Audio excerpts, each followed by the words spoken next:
नमस्कार दोस्तों, कैसे हैं आप सब। आशा करता हूं आप सभी सुखी व स्वस्थ होंगे। दोस्तों, मैं हूं एडवोकेट राजेश। स्वागत करता हूं आप सभी का एक बार फिर से आपके अपने YouTube channel settler finance TV पर। दोस्तों, आज का ये वीडियो बहुत ही ज्यादा इंपॉर्टेंट है, इसलिए आपसे रिक्वेस्ट करूंगा कि वीडियो को पूरा देखें और छोड़कर मत जाइएगा। दोस्तों, कई दिनों से हमारे कुछ व्यूअर्स, कुछ लोग हमें ये कमेंट्स कर रहे हैं और हमसे सवाल कर रहे हैं व्हाट्सएप पर कि सर, अगर हमें सेटलमेंट के लिए कंपनी की तरफ से कॉल आती है और हमारे पास सेटलमेंट करने के लिए पैसा नहीं है, तो ऐसी स्थिति में हम क्या करें। क्योंकि दोस्तों, ऐसा ही सवाल लोक अदालत के मामले में भी उठा था। तो दोस्तों, मैंने सोचा कि इस विषय पर एक डेडिकेटेड वीडियो बनाकर आपको बता दिया जाए कि यदि सेटलमेंट आपके पास ऑफर आया है और एक ल्यूकेरेटिव ऑफर है और उसके बावजूद भी आपके पास पैसे देने को नहीं है, तब आपको क्या करना चाहिए और क्या होगा। दोस्तों, चलिए वीडियो शुरू करते हैं। दोस्तों, जैसा कि आप सभी जानते ही हैं कि अब दिन ब दिन जो है मल्टीपल लोन डिफॉल्टर्स की संख्या भारतवर्ष में बढ़ती चली जा रही है। क्योंकि दोस्तों, ऑनलाइन डिजिटल लैंडिंग इतनी ज्यादा हो चुकी है, इसका प्रचलन इतना ज्यादा बढ़ चुका है कि लोगों को अब घर बैठे लोन मिल जाता है।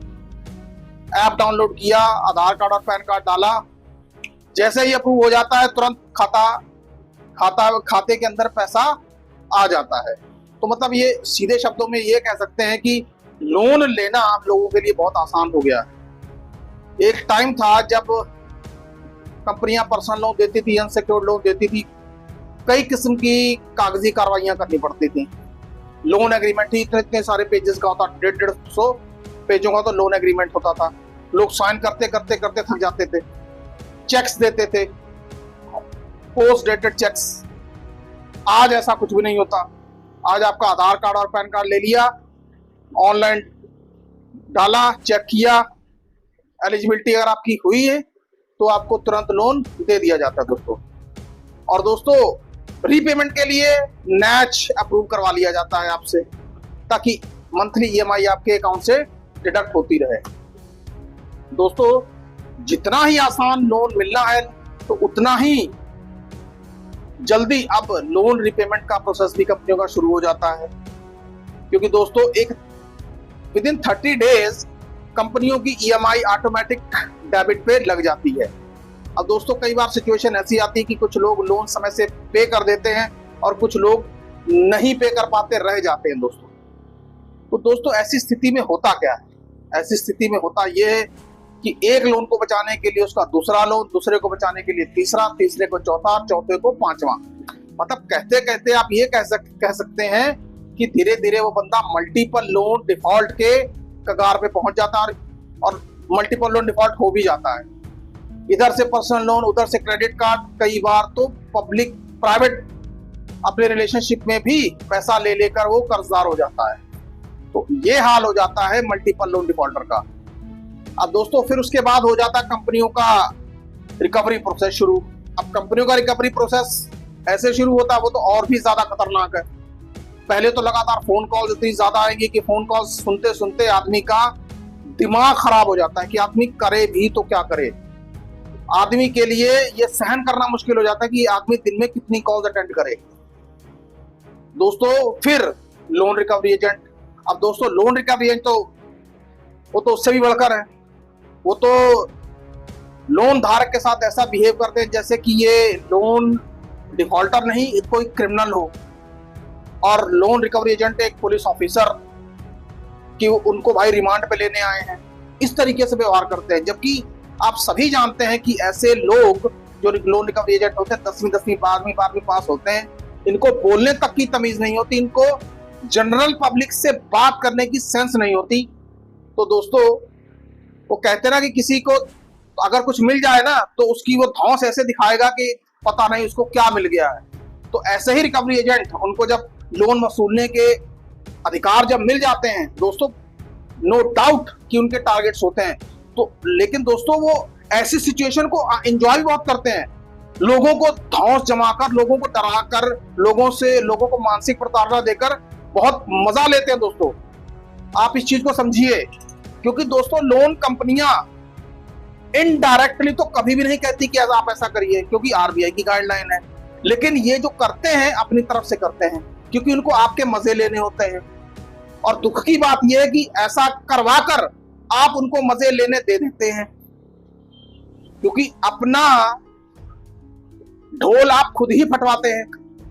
तो दोस्तों, यदि रिकवरी एजेंट आपके पास आ जाता है, आपसे बदतमीजी से बात कर रहा है, तो आप भी बदतमीजी से बात करिए। आपको कौन रोक रहा है बदतमीजी से बात करने के लिए? क्या आपके मुंह में जबान नहीं है क्या? आपको लाल आंख दिखा रहा तो आप भी लाल आंख दिखा दीजिए। अरे एक बार करिए तो सही, देखिए नजारे। रिकवरी एजेंट भीगी बिल्ली बन के ना भाग गया तो कहना।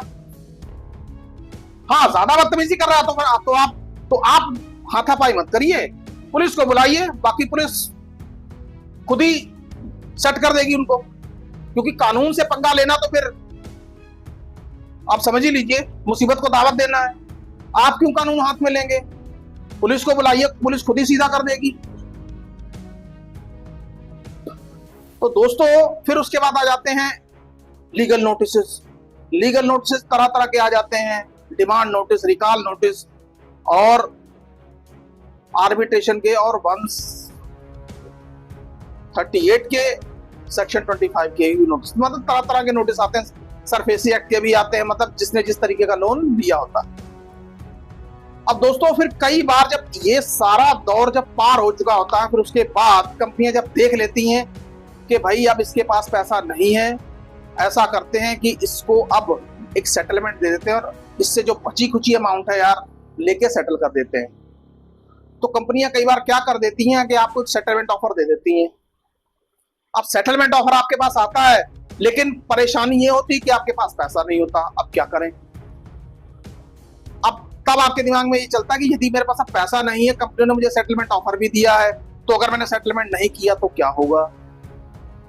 दोस्तों, यदि आप सेटलमेंट नहीं करते या आपके पास सेटलमेंट का अमाउंट नहीं है, तो कोई बात नहीं, कुछ नहीं होगा। चुप हो जाइए, वेट करिए। जब पैसा आ जाए तो कंपनी के साथ सेटलमेंट करके मामला खत्म कर लीजिए।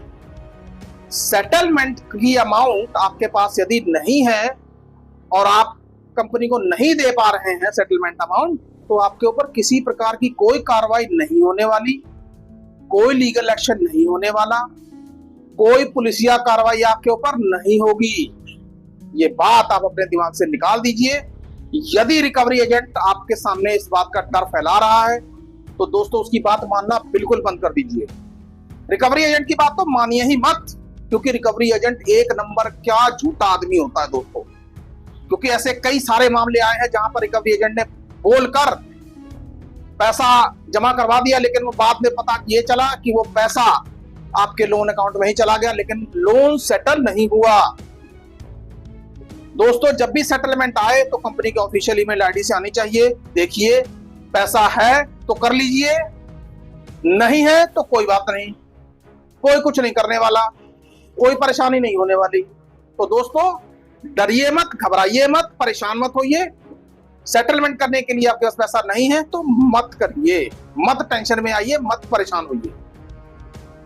और दोस्तों, जहां तक हो सके, यदि आपके लोन डिफॉल्ट हो रहे हैं या हो चुके हैं या होने वाले हैं, तो प्रायर लीगल नोटिस कृपया करके जरूर दीजिए, क्योंकि एकमात्र उपाय आपका प्रायर लीगल नोटिस ही है। क्योंकि यदि आप विलफुल डिफॉल्टर के टैग से बचना चाहते हैं, कड़ी कानूनी कार्रवाई से बचना चाहते हैं, तो आपको प्रायर लीगल नोटिस देना पड़ेगा। कंपनियों को बताना पड़ेगा कि भैया आपका लोन क्यों डिफॉल्ट हुआ है। दोस्तों, आरबीआई की ये गाइडलाइन में आता है, तो इसलिए मैं आपको ये कह रहा हूं। दोस्तों, एक बार फिर से कहूंगा कि प्रायर लीगल नोटिस खुद से ना दीजिए, अपने एक्सपर्ट एडवोकेट से दिलवाइए। आपके पास यदि एडवोकेट नहीं है तो ये काम आपके लिए सेकुलर फाइनेंस टीवी करेगा दोस्तों, सबसे कम रेट्स पर। दोस्तों, आई होप आपको आज का ये वीडियो पसंद आया होगा। आपको सेटलमेंट के लिए पैसे नहीं है तो उसके बाद क्या करना है ये समझ में आ ही गया होगा। तो दोस्तों, यदि वीडियो पसंद आ गया है कि जोरदार लाइक दे दीजिए और चैनल को सब्सक्राइब करते रहिए। दोस्तों, सुखी रहिए, स्वस्थ रहिए। जय हिंद, जय भारत।